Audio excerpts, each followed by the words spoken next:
this now, Ben, right? Yeah?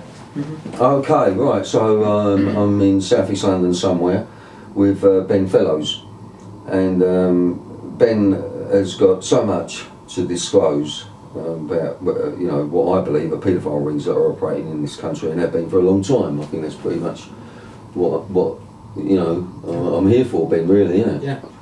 And he's I only found out this morning that Ben was a filmmaker, is a filmmaker. So we seem to have sort of the same ethos, if you like, how to go about, rather, doing as much damage to the enemy, our enemy, which in this case is the paedophiles, institutional and predatory anywhere really, and we want to make a difference, Ben. Sure. Both as victims and so like some people say, sort of survivors. Personally, I don't think we do survive really. We never have a normal life after experiences. You know what I mean? Especially when you're psychologically in school, etc. Anyway, you all know about that.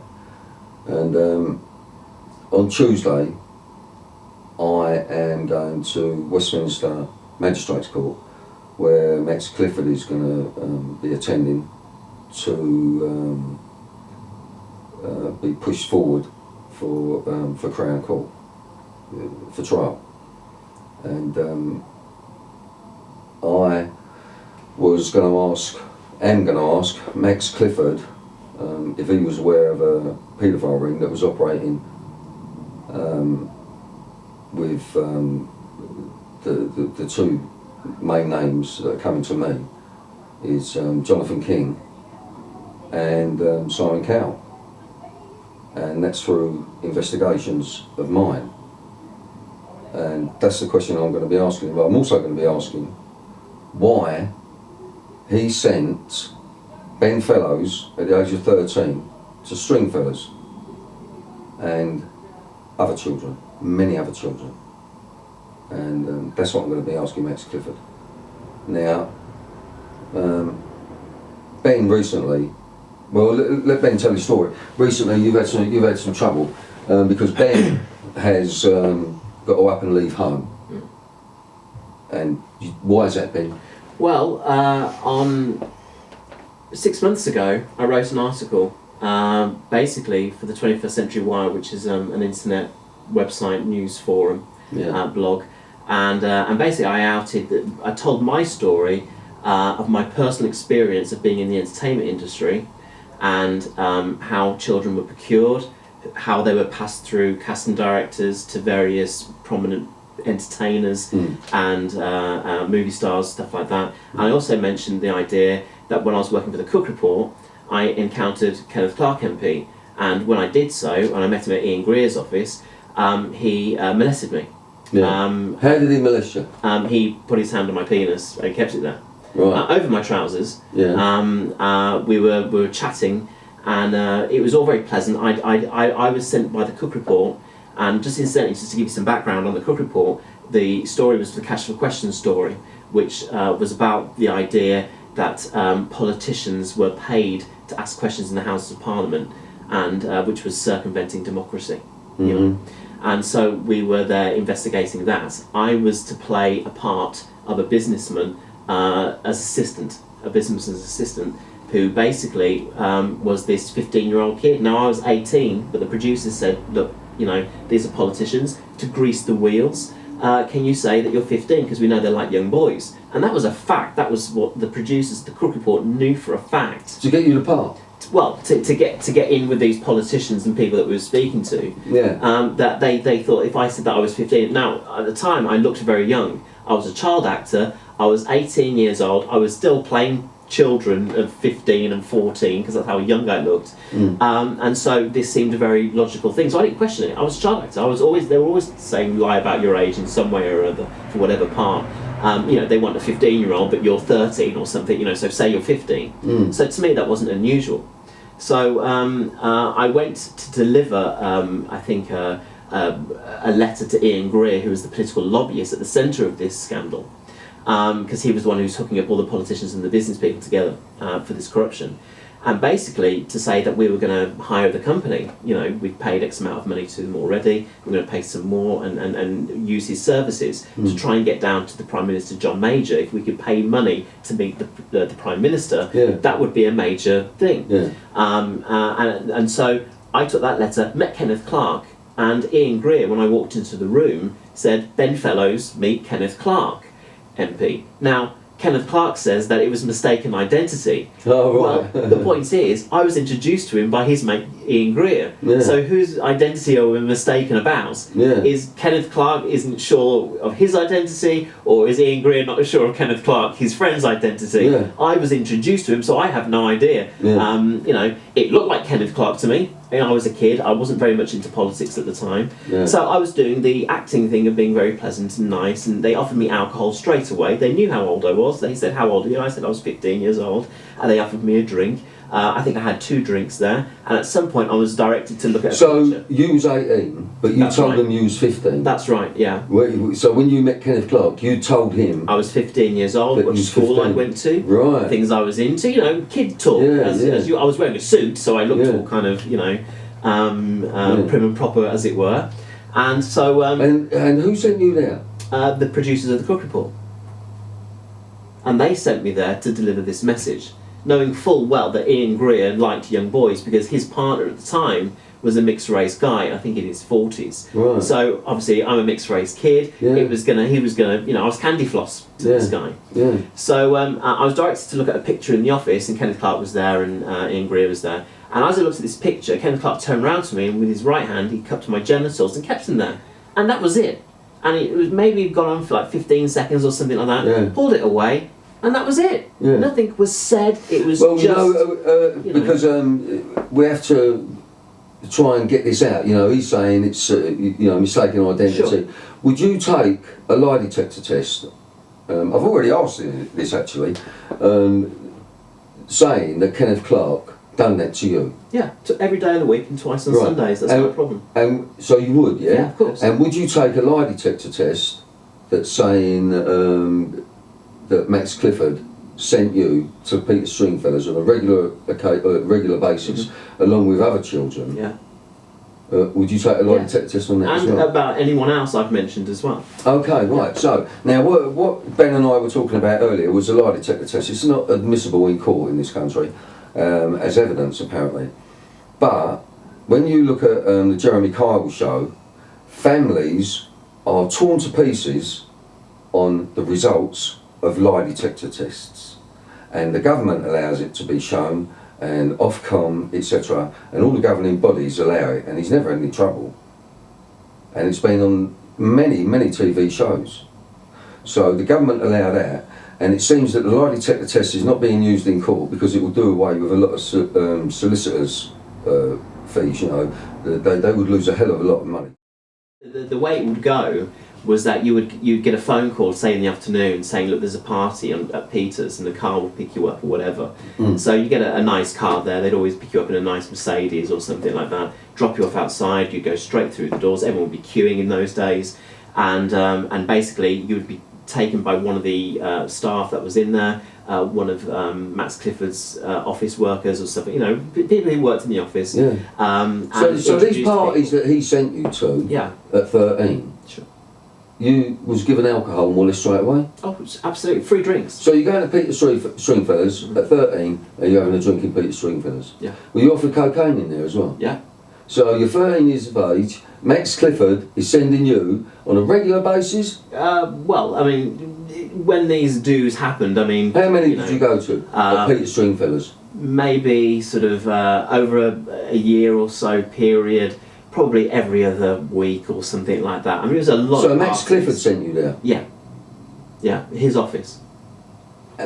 Because that's... This fucking blowing me away, you know what I mean? I'm trying to sit here like and be all sensible with you, but I can't. It's fucking crazy. Well, look, that is crazy. Think about that.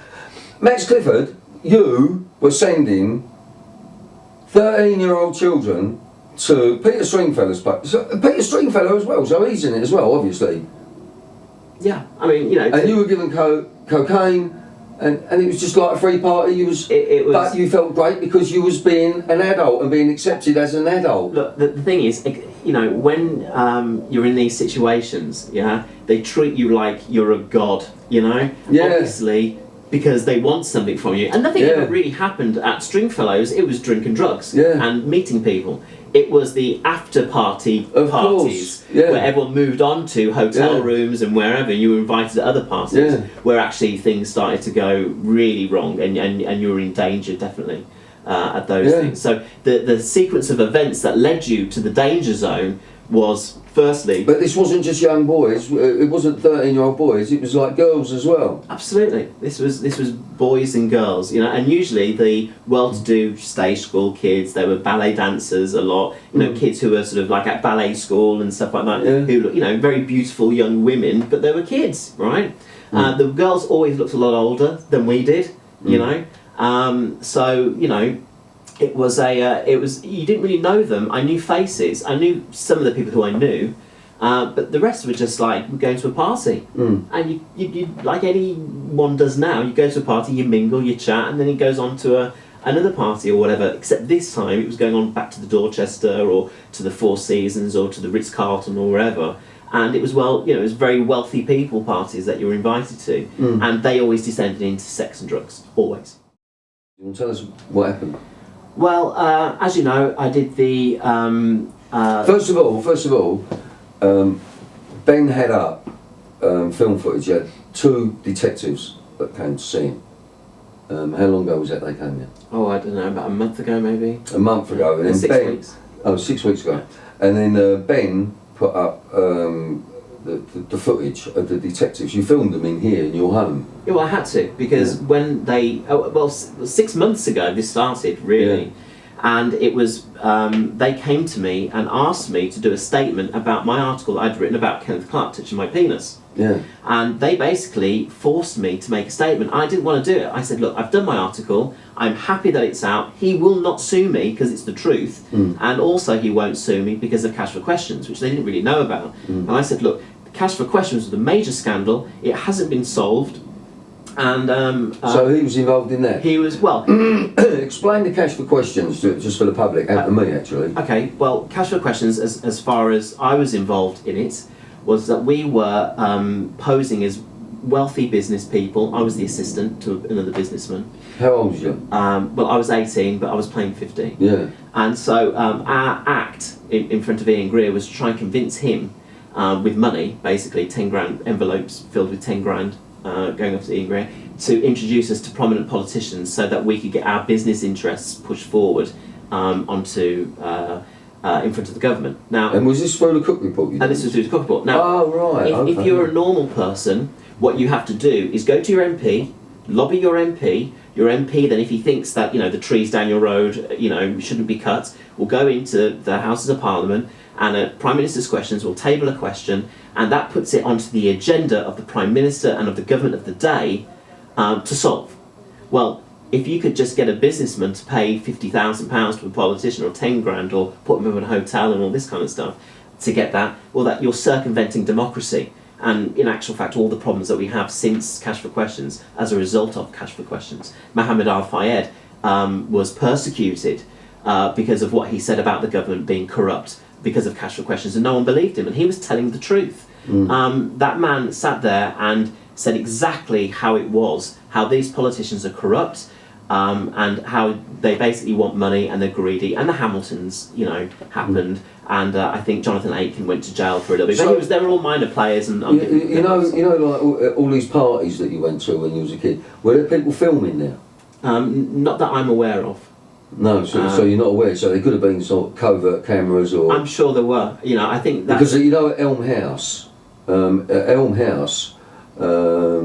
there was a video suite where they used to film.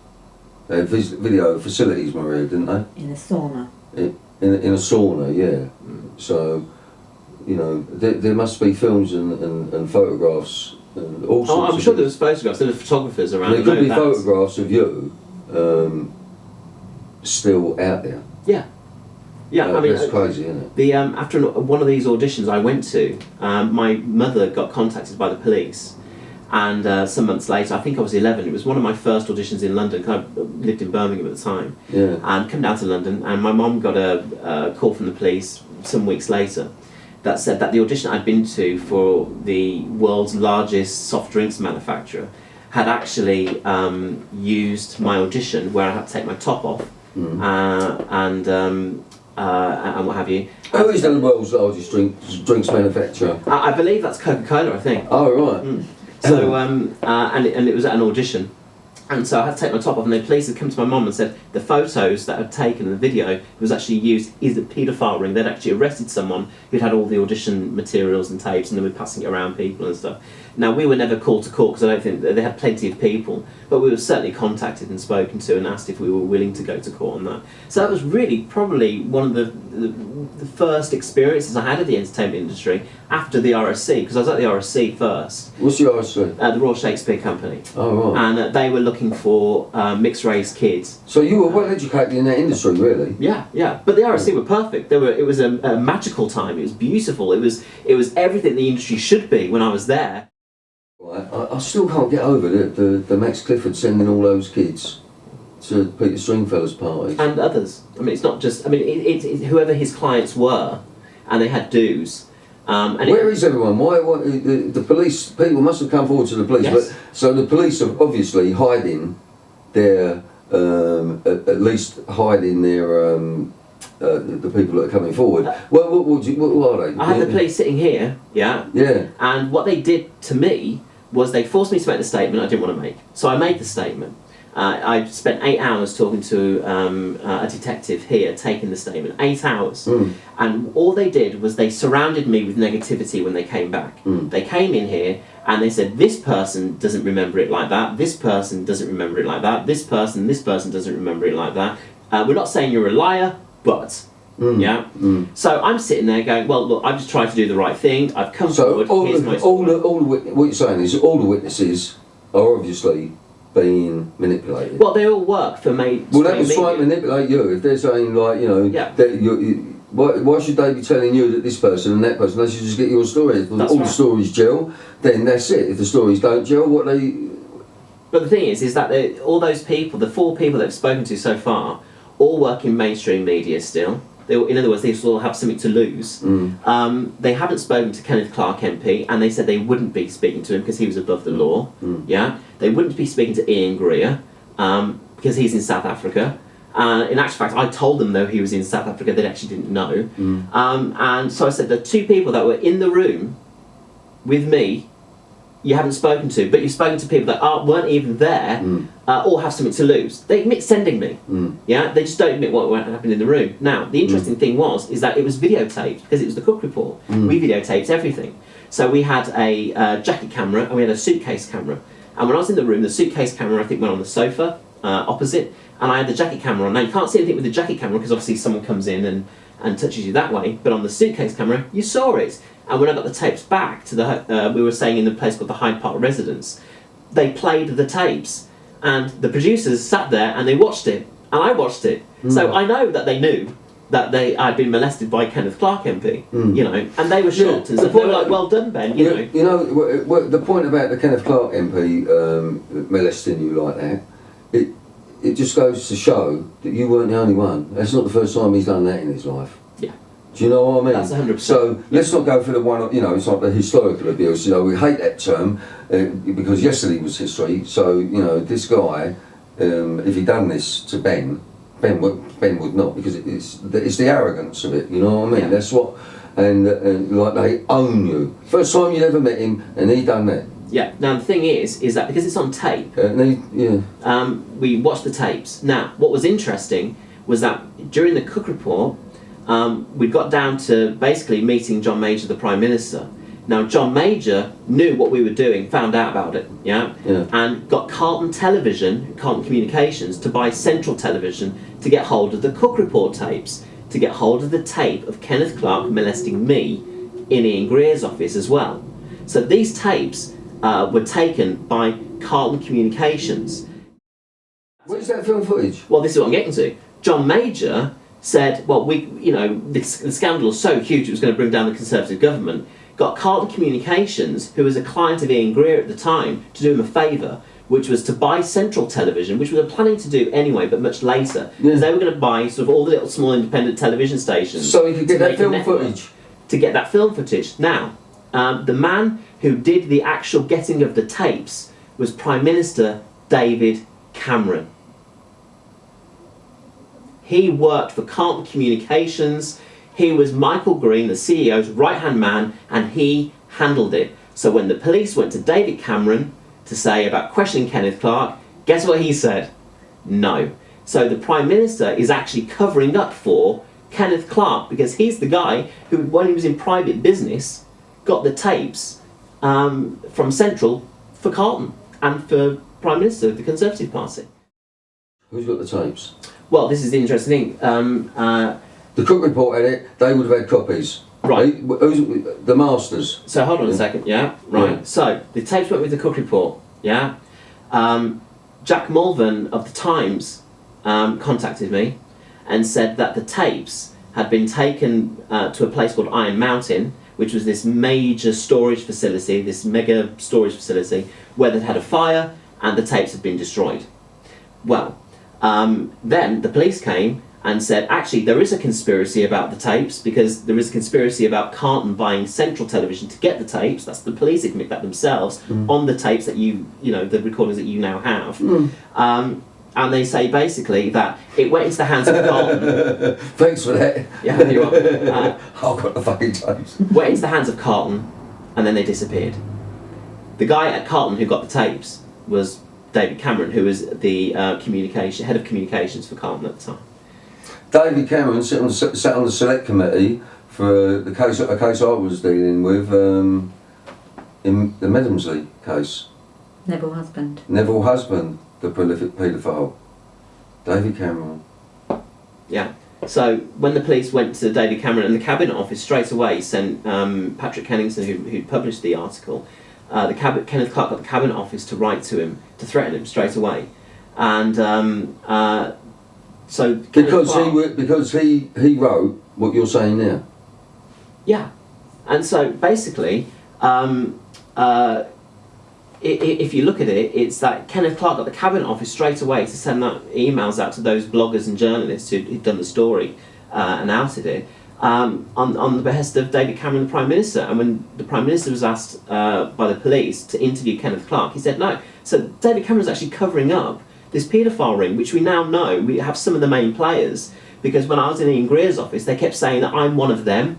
They said that I would be good for going to this flat in Dolphin Square that they had, that they wanted me to go to. And this Dolphin Square is coming up a lot, because someone who worked at pienmashfilms, he's now moved on, he's doing very well, and a great guy, but he was working for a casting agent. For a casting agent, and one of the cab drivers said to him one day, he was having a chat with one of the cab drivers, he said he was taking children to Dolphin Square and then picking them up in the early hours of the following morning, and they'd all come out, they'd always have a soft drink. And be from children's homes. And be from children's homes, and they'd have to take them back to children's homes. Dolphin Square. Yeah. Fucking hell. So anyway, you got to move. Why have you got to move? So anyway, when I published the police's response, because look, you know, the only reason I started to record the police is because they threatened me on the phone. So I said, okay, there might be a time where I have to account for this, you know, and I want to tell people honestly. So I started recording the police on video and audio. When they came around, when they only came round here, and then you put that up on YouTube because I saw the first part of it. And then this morning I tried to watch the second part, and they've taken it down. They've taken it down. But it was up for how long was it up for? 2 weeks maybe. For 2 weeks. Yeah. And that the police were in here, and have I got that footage as well? You've got that footage. So I've now got that footage that they've taken down. Yeah, okay. That's right. So I then did the UK column conference with you. Yeah, at the Tabernacle. At the Tabernacle last week. And I was warned by an ex-CID officer who also had 2 police officers with him, to say, hey, look, you know, we think that, he said he represented some high-ranking police officers, said that my life could be in danger. I didn't really pay too much attention. I took the advice, I thanked him, and but then that was it.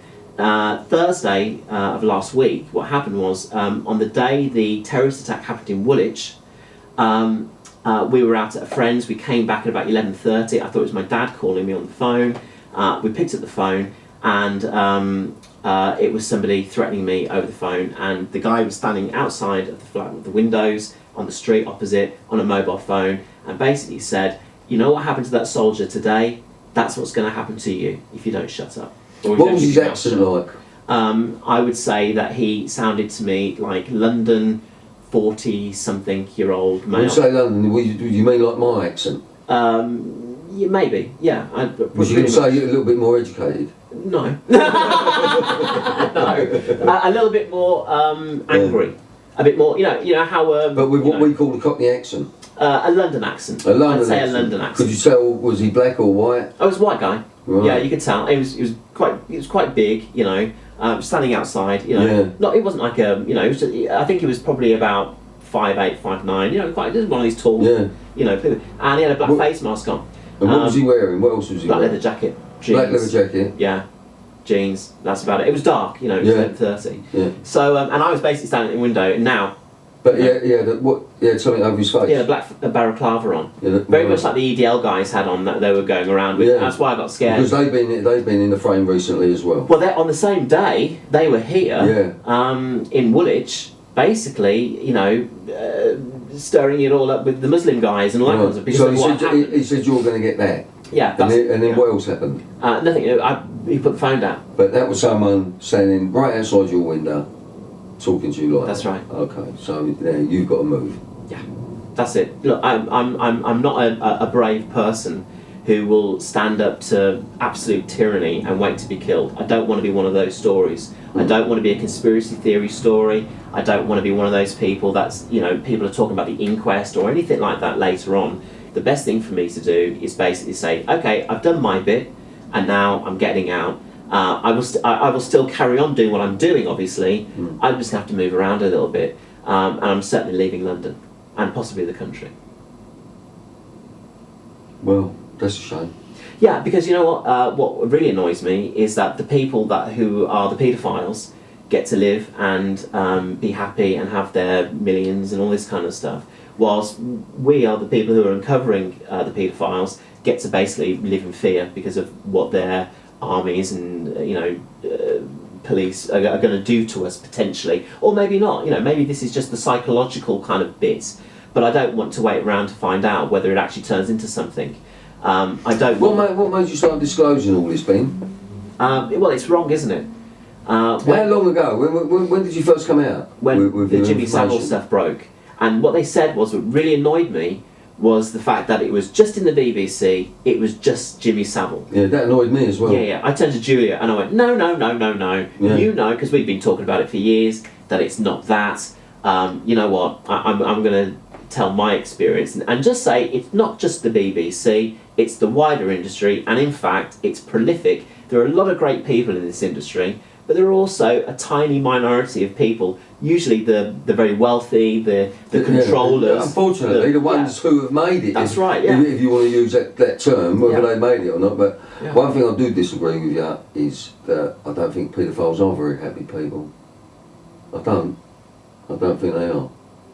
So all you victims out there don't think they're happy because they're not happy. They're not. They're fucked up, Ben. Oh yeah, definitely. You know what I mean? Yeah, but I don't understand that at all. I don't. Yeah. I can't get into their mindset, and I refuse to try and understand them. Yeah. You know, as far as I'm concerned, you're a criminal, and that's what's annoyed me about the Kenneth Clark thing. Look, the simple thing about Kenneth Clark's story and my story is this: is that the police will investigate. If I made a complaint against you, Bill, yeah, the police would come down to your house. They'd take you down to the station or invite you to the station. You'd do a statement, and then they'd look at the two statements and say, could this go to court or not? Well, with Kenneth Clark and me, I've made a serious statement. This isn't just a paragraph. This is just a few lines saying I got touched up in Ian Greer's office. Because you are moving, so I may not see you for a while, you know what I mean? Who knows? I hope I do. But Tom Cruise, now you told me a story. I know you've done this at other places, but about Tom Cruise taking that young boy and what happened. Could you just tell that story? Sure. Well, the story about Tom Cruise really is, again, fits into the Kenneth Clark story about us not being treated the same. Yeah. Was that I got sent to an audition, and the audition basically was to go meet a casting director for a general casting. How old was you? I was 14 going on 15, Okay. somewhere during that period of time. And so the general castings were where I felt, and a lot of other child actors felt, was where you really got to know the casting director. And that's really what you wanted to do. That was the aim of the game. Get to know the casting director, so when they thought of somebody, they thought of you. Yeah. So pretty much you would do anything for a casting director. Yeah. Castings are just if you're going to go to get a part in a film. That's right, yeah. So it's a necessary thing. You went to a casting. Yeah, a general casting. And Tom Cruise was there? No, I went to a general casting to meet a casting director called Mary Selway, and she said, look, you know, Tom's in town, would you like to go and meet him? Because there's another movie he's doing. Tom Cruise, yeah. There's a movie that he's doing, and he's looking for people. Great, love to. So I think we went down to the Dorchester Hotel, me and another boy, and I walked into the room, there was people there. What do you mean you think you went to the Dorchester Hotel? I think it was the Dorchester Hotel, it was on the corner of... Because you were going to so many places, weren't you? That's right, really? yeah. So, yeah. right, okay. So we went to all sorts of different hotels and stuff like that. I think it was the Dorchester. And we went there, and there was assistants and people there, and they, you know, basically there was drugs in the room, there was alcohol in the room that we could have and stuff like that. What drugs?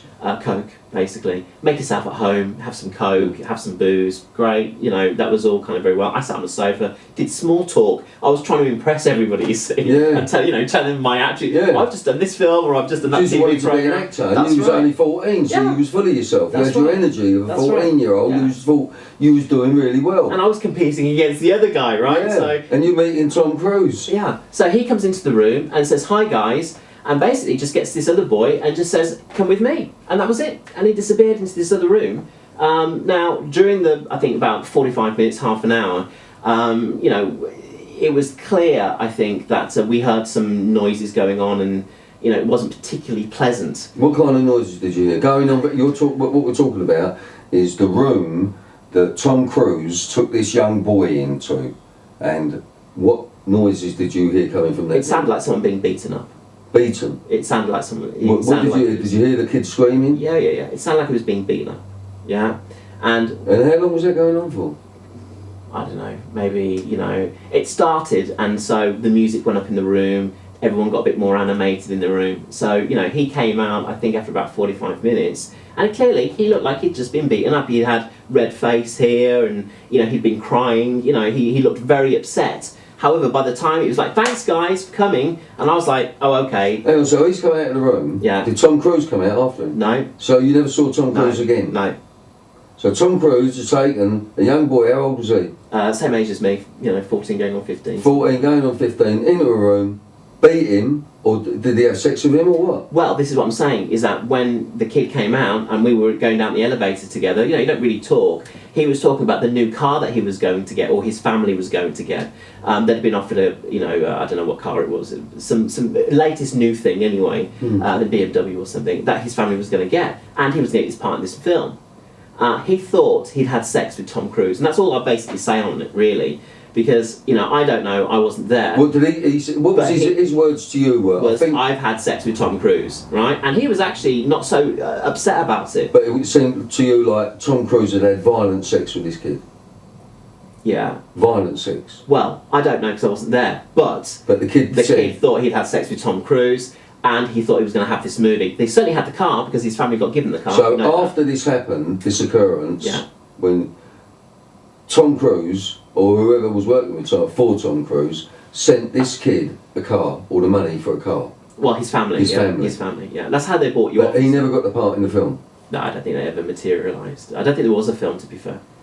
You know, and I went to a lot of auditions where there weren't real projects, you know. Indiana Jones and the Garden of Eden, we auditioned for, we all had to take our tops off because we were in the Garden of Eden. You know, that we watched the film, it's the Kingdom of the Crystal Skull, you know, it had nothing to do with the Garden of Eden. And you think, and that was years and years and years ago, you know. So what other names, what other big names did you see at part? What about Peter Stringfellow? Oh, Peter Stringfellow was the... Was he at all these parties? Well, he was at his gaff, yeah, he was at Stringfellows all the time. So when you went to Stringfellows, he was there. Did you ever see him with the younger kids or anything? I met Peter Stringfellow. And he obviously knew how old you was. Yeah, I guess so, yeah. We were young. At 13. We looked young. 13?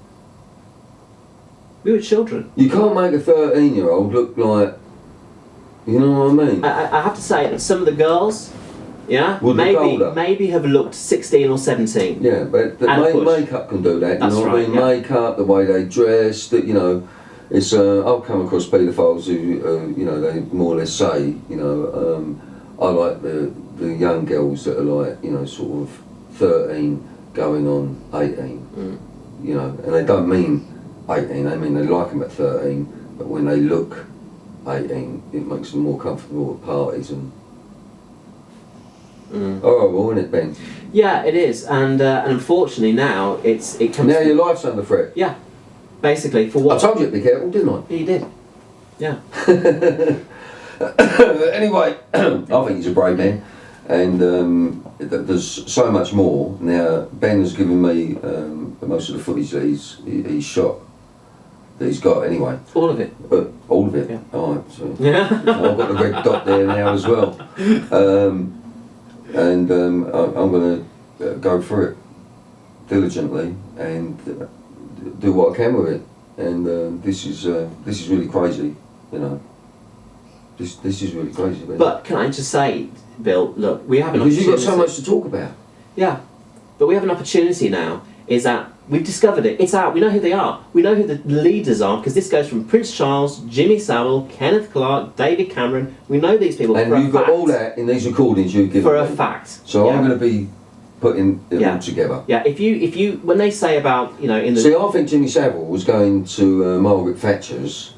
I think it was 12 or 13 consecutive Christmases she spent with Margaret Thatcher and her husband at Chequers, which is the Prime Minister's retreat in this country, isn't it? Yeah. Yeah. And I believe that he was updating her on what other powerful people came into the paedophile rings during those years. So she can manipulate everybody. Yeah. Yeah. And I believe that's why she ran roughshod. No one questioned her. No one questioned that woman. And she absolutely decimated cultures.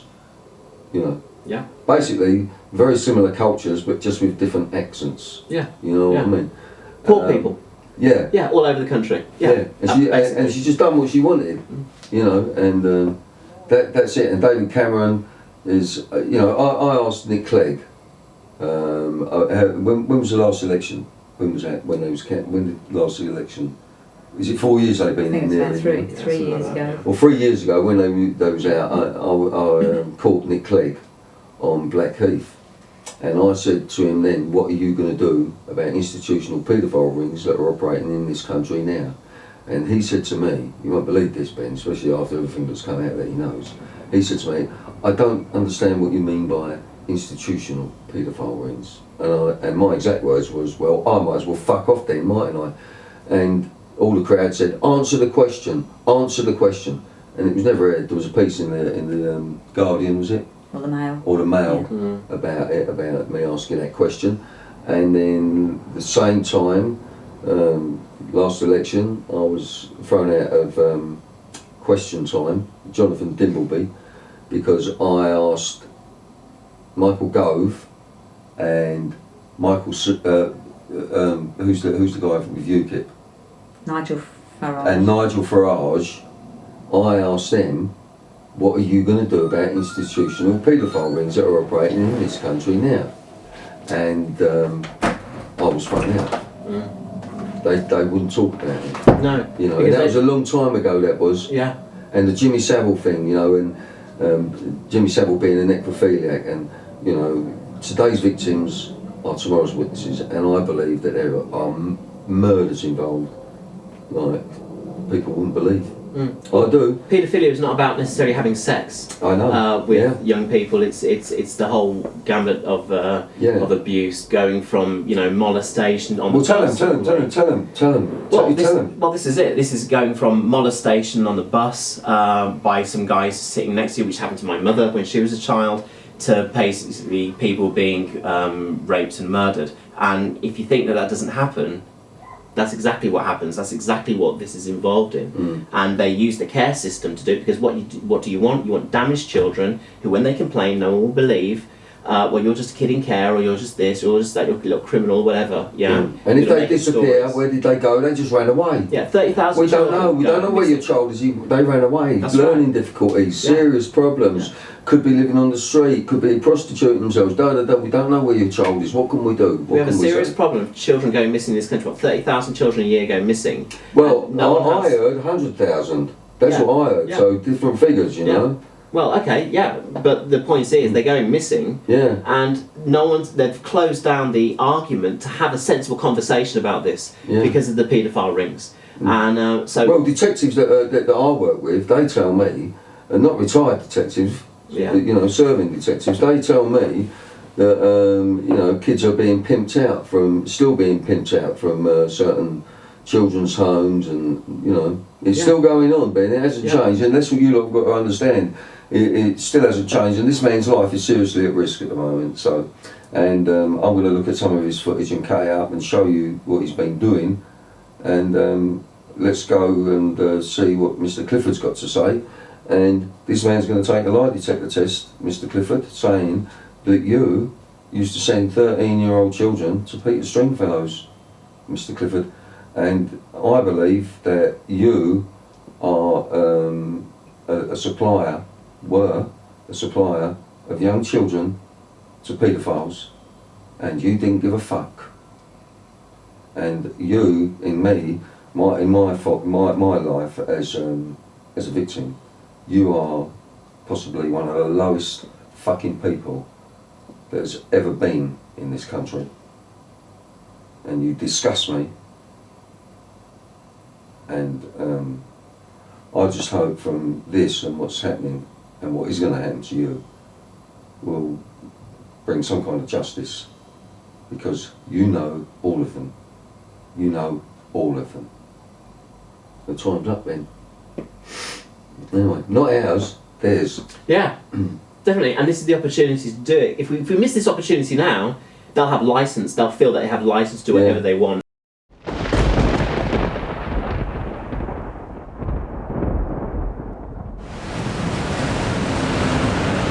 Okay, it's the 28th of May and I'm outside Westminster's Magistrate Court and I'm waiting for Max Clifford. I've got some questions that I want to ask Max Clifford. Firstly, why he was sending 13-year-old children to Peter Stringfellows' club, i.e. Stringfellows, where they were plied with alcohol, cocaine and also sex parties after the event, if you like. And there were predominant people at all these events. So that's what I'm here for, and I want to ask him that question, if he was procuring children for paedophile rings. 13-year-old children to Peter Stringfellow's nightclub. And I've got a witness called Ben Fellows, whose life is now under threat. And he's having to leave the country because of people like Max Clifford.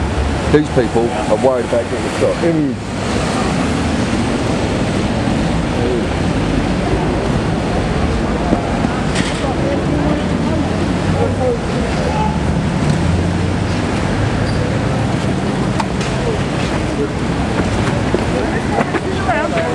Ben Fellows. Go back. Ben Fellows, why were you sending children to Peter Stringfellow's club?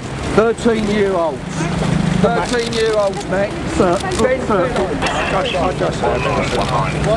TV. Come back.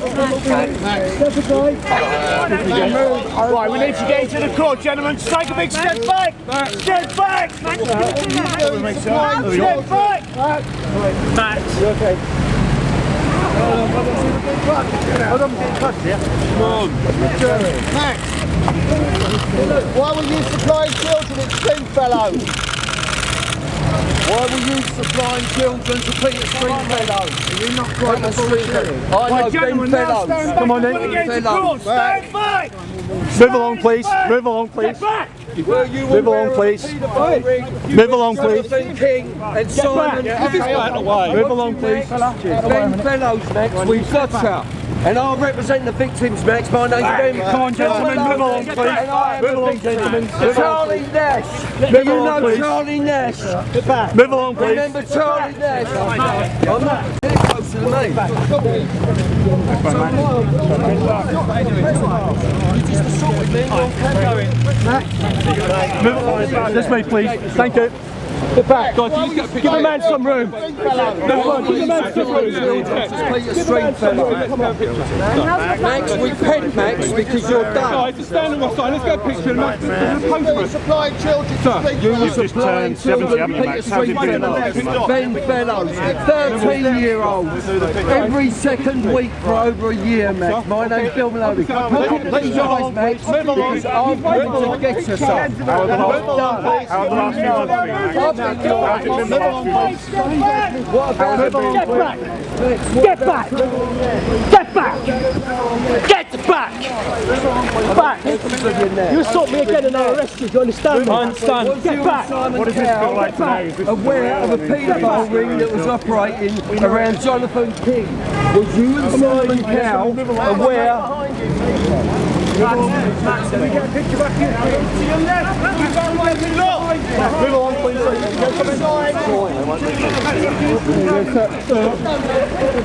You've got to come through. Take the microphone away.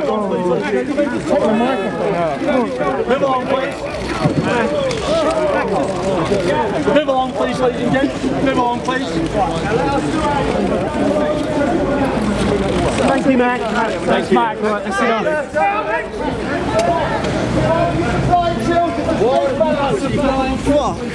Stringfellow nightclub. 13-year-olds. 13-year-olds. You were supplying 13-year-old children. let a man through. Peter Stringfellows. Ben Fellows is a witness, and so is Charlie Nash. Yeah, you pretended to represent them and get their stories in the paper. Didn't you, Max? Off you go now. What you got? Did you get it all? Did you get it all? I was fucking right in there. Get me asking the question. Okay, so he didn't want to answer the question. I was asking him the question, why was he supplying children to Peter Stringfellow on a regular basis, 13-year-olds, boys and girls. As soon as they got into Stringfellows, they were allowed to have cocaine, anything they wanted. And the main victim here is Ben Fellows, and Ben Fellows is in fear of his life and has had to leave this country because of Max Clifford and his paedophile rings, and he knows. Hello. Hi. Can I take one of you? Of course you can. Of course you can.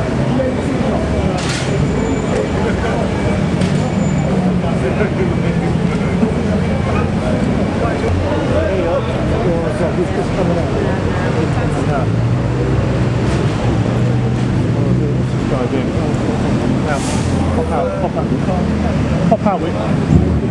Come out for a second. Cheers. Hang up. Alright, there we go. Pop out for a second, sir. Pop out.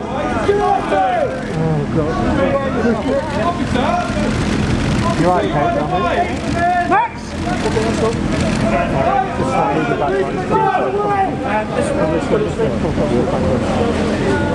Alright, excuse me, please, thank you.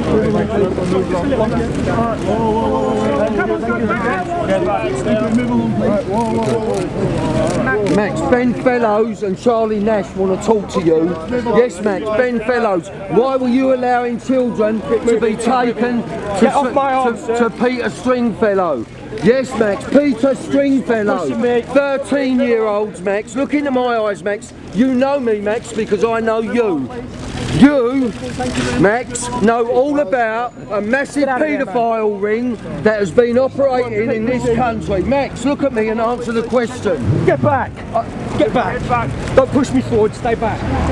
Mr. Clifford, just up here, please. Answer the question.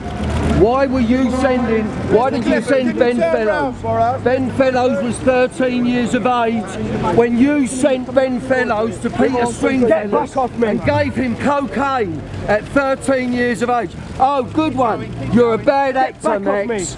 You're going to pay for what you've done, Max. We don't care how old you are.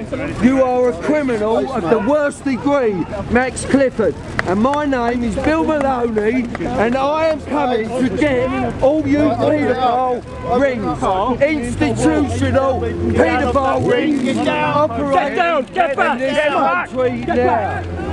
Max Clifford,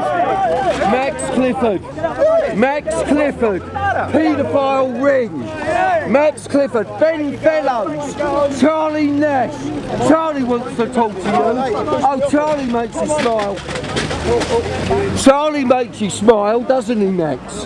He's not making you smile now. You gave Charlie Nash £6,000 cash. Yeah. Oi, Max. See you soon. Max is here. Max Clifford. Ben Fellows has had his life threatened because of you. G-team. Got it. Hello, darling. Can I get your name and number?